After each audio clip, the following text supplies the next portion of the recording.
This video has been put together. It just is on. It's an ongoing process of some theories that have been generated from the Orbs wave research. Some of these things we've observed, and so we've made various different conclusions. Some of these are just thoughts or ideas of what potentially could happen.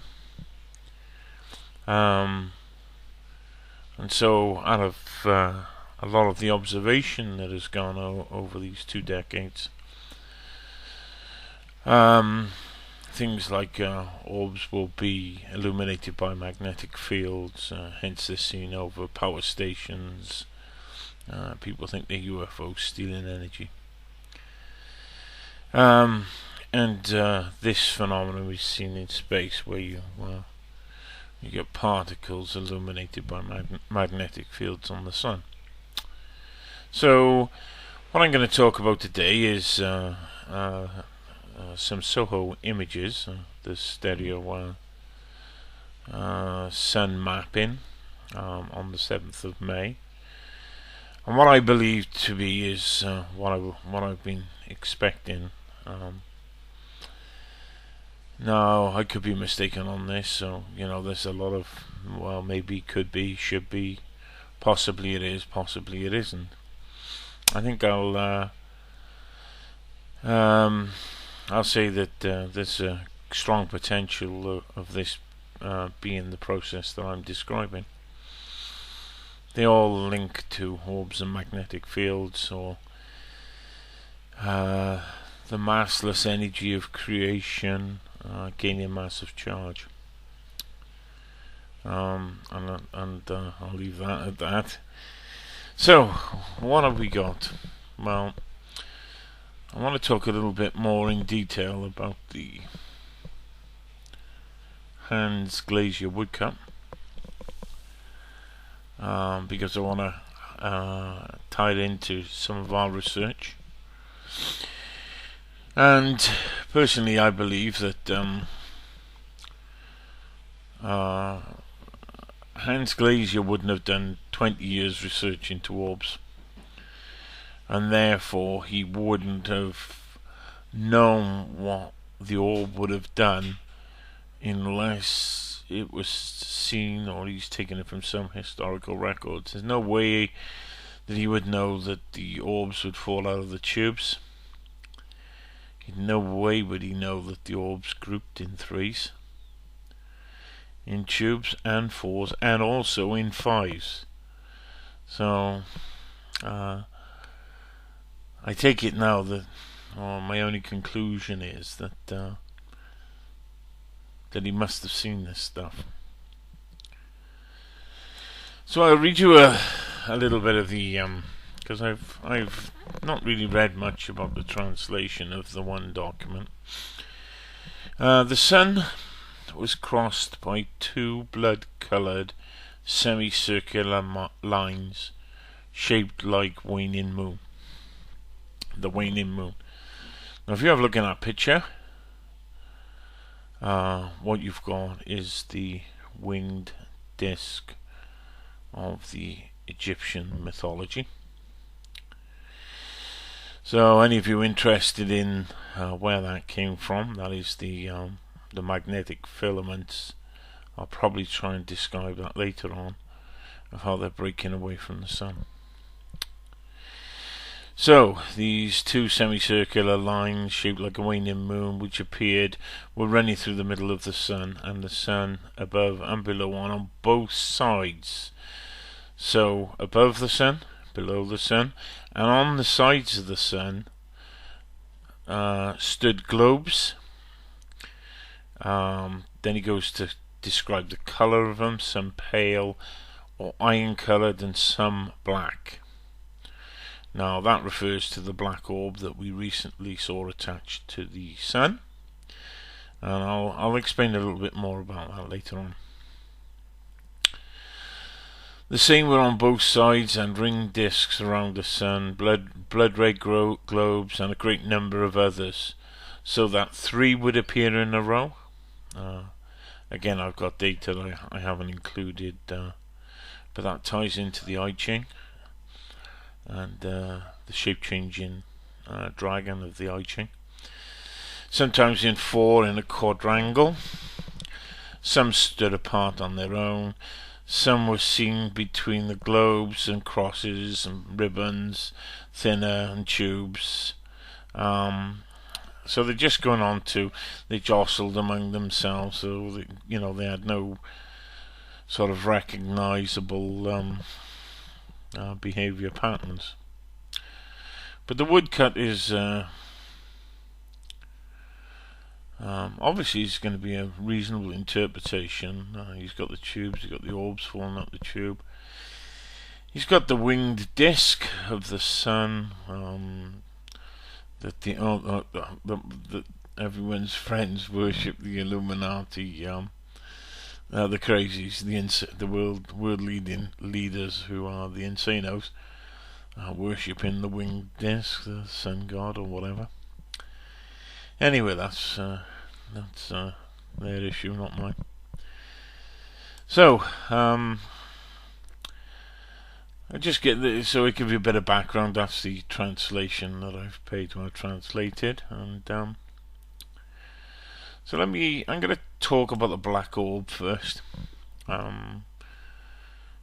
haven't really got a great deal of data on the black orb.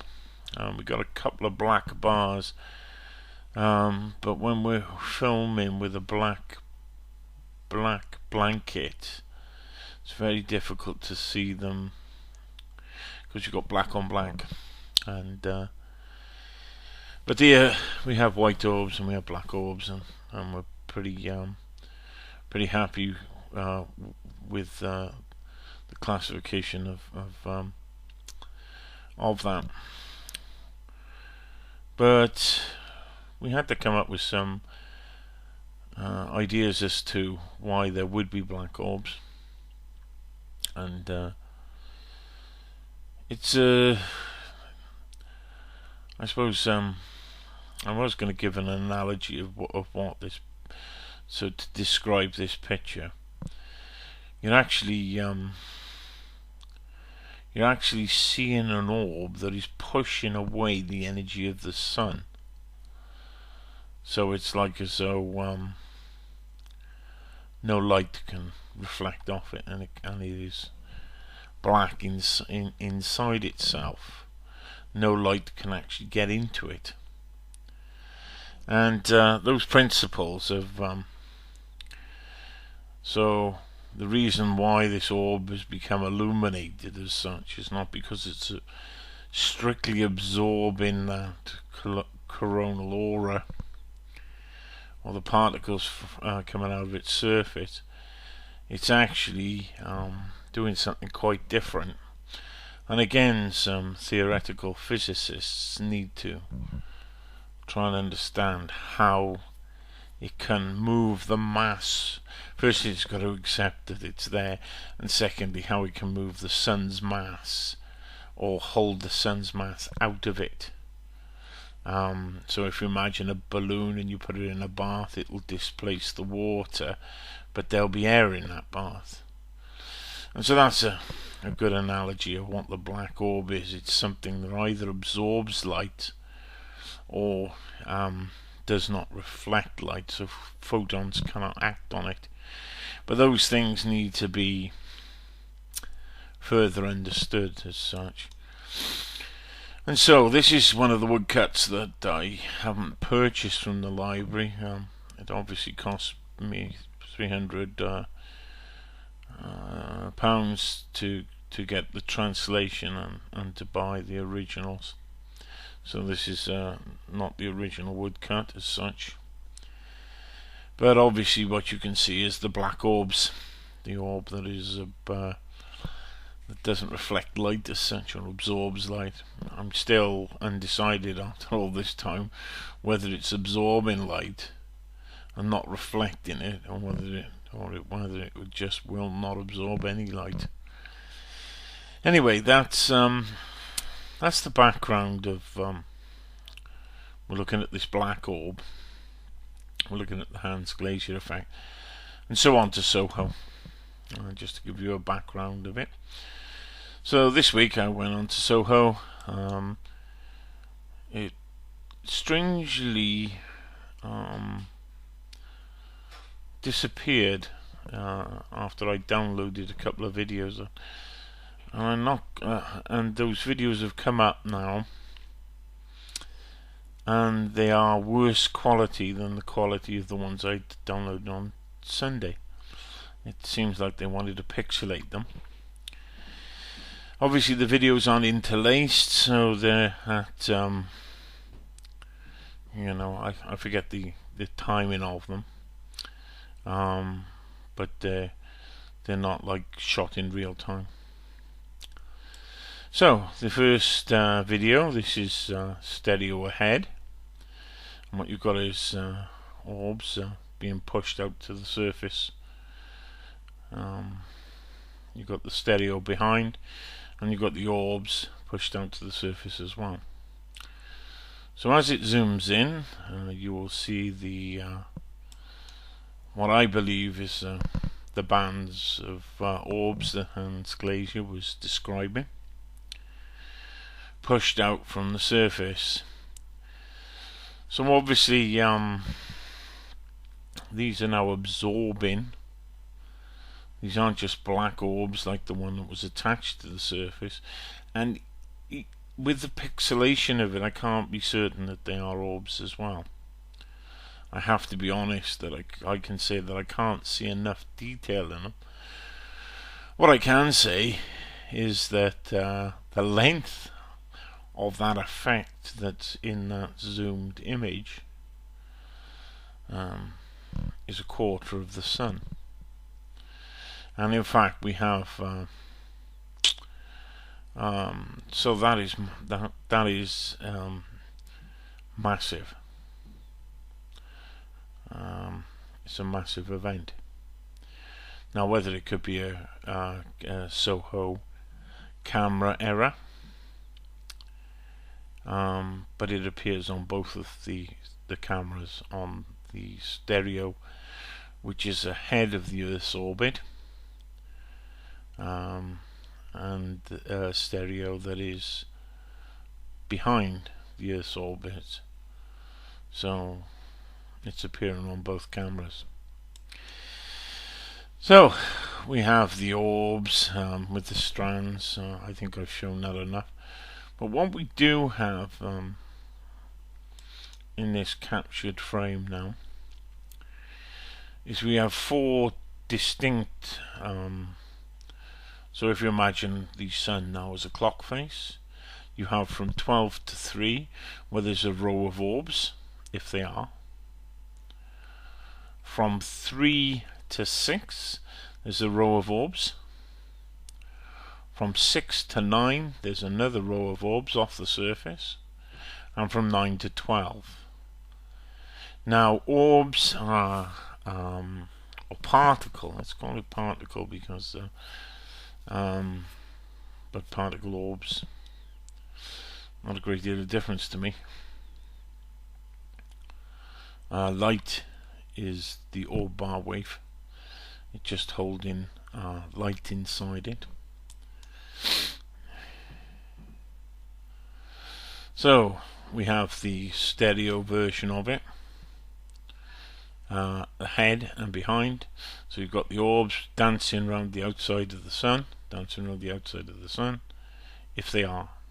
The quality, as I say, the quality is not great, and I would prefer a video that didn't run solid through the timing of it. I mean it's every few seconds, so you know you're not getting to see the whole process there. But you can see a similarity with the tube, the lines, the orbs in the line. They danced around, they were above, along the sides of the sun in groups of 3s and 4s, so you can see that within it. So what I've done is I've put a collage together, and so this quadrupolar sun, there's an image of it where you have two positive poles and two negative poles, which creates these magnetic loops. So we've got magnetic loop 1, which is going to the 9 o'clock from 12 o'clock. Magnetic loop 2, which is going from 12 o'clock to 3 o'clock. And then you've got magnetic loop 3, which is going from 6 o'clock to 9 o'clock.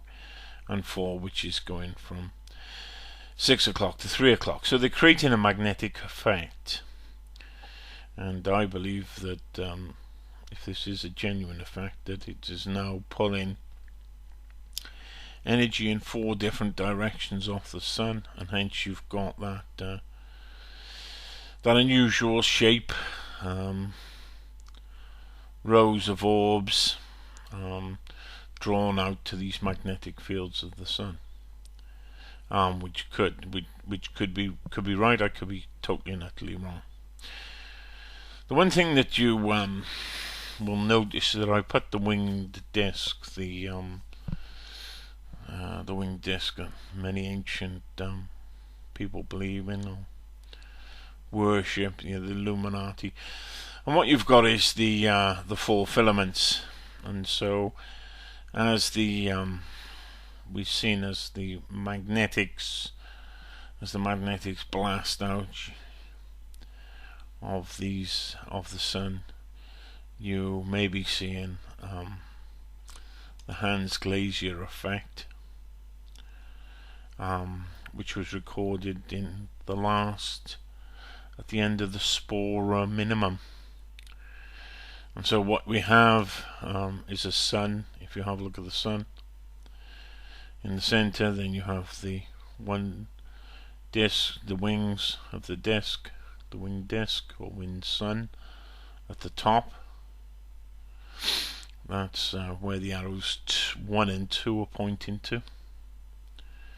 And then you've got the arrows 3 and 4, which is the lower wing, and that gives you the representation of the Sumerian, Egyptian, I think even the Hopi have the winged sun. And so we could be seeing this Hans Glaser effect if this stereo image is not just a glitch on their cameras, then we're certainly seeing this orb effect happening. And with the quadrupolar effect happening, if these magnetic filaments break from the surface, we will be seeing some sort of winged or magnetic strands coming out of the sun. Now, before I finish, I'd just like to say Hans Glaser witnessed this, the Sumerians witnessed this, the Hopi witnessed this, and their civilizations didn't. Whilst the populations rose and fell, the megalithic builders probably understood this as well, because they carved the orbs into the rock art. But they didn't die out. There wasn't a mass extermination of population at 3,100, which is when some of these events were supposed to have happened. So mankind survives these things, and these are just natural. They're part of the order of the universe. It's part of a regeneration of the sun. Our magnetic field has dwindled, and Earth's magnetic field needs to, by its nature, be regenerated, and also the sun does as well. So I thought I'd add this video. I hope it makes sense. Am I right? I can't really be certain. The more that I keep looking at these things, the more they seem to be happening. But that could be just my own delusion. Thank you very much for everyone for listening, and I'll try and keep it up to date and less philosophical, I suppose. Good night, everyone.